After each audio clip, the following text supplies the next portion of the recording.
সকাল সকাল উঠে বাইরেটা একদম ঝাড় দিয়ে চলে এসেছি রুমে, এই যে রুমটা পরিষ্কার করব বলে। তো এমনি তো রুমটা পরিষ্কারই আছে, সেরকম পরিষ্কার করতে হবে না। তো একটু খালি বিছানাটা ঠিক করে নিয়ে ঝাড় দিয়ে নেব, বাস তাহলেই হয়ে যাবে। তো এখানে যে পাশের রুমে শুয়েছিল মেয়ে, তো এটা একটু বেশি নোংরা হয়ে গেছে, তো এইটা একটু ঠিক করে নিচ্ছি।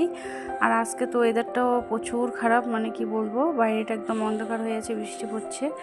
তো এদিকে ঝাড় একটু পর্দাগুলো নোংরা হয়ে আছে, ধুলো ধুলো, তো এগুলো একটু ঝাড় দিয়ে নিলাম।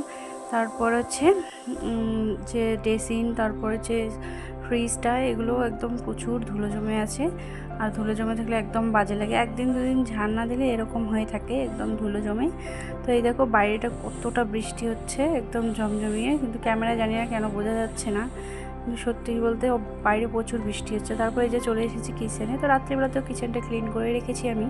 তারপরে একটু নোংরা হয়ে গেছে, কারণ রাত্রিবেলা তো হচ্ছে জানি না বিড়াল টিড়াল হয়তো ওঠে, তাই কীরকম লাগে। তো এদিকে আরেকটু ক্লিন করে এই যে বসিয়ে দিয়েছি চা, আর এদিকে মেখে তো পাশেই বসিয়ে নিয়েছি, একবার করে নিচ্ছি আর একবার হচ্ছে বসিয়ে দিচ্ছি।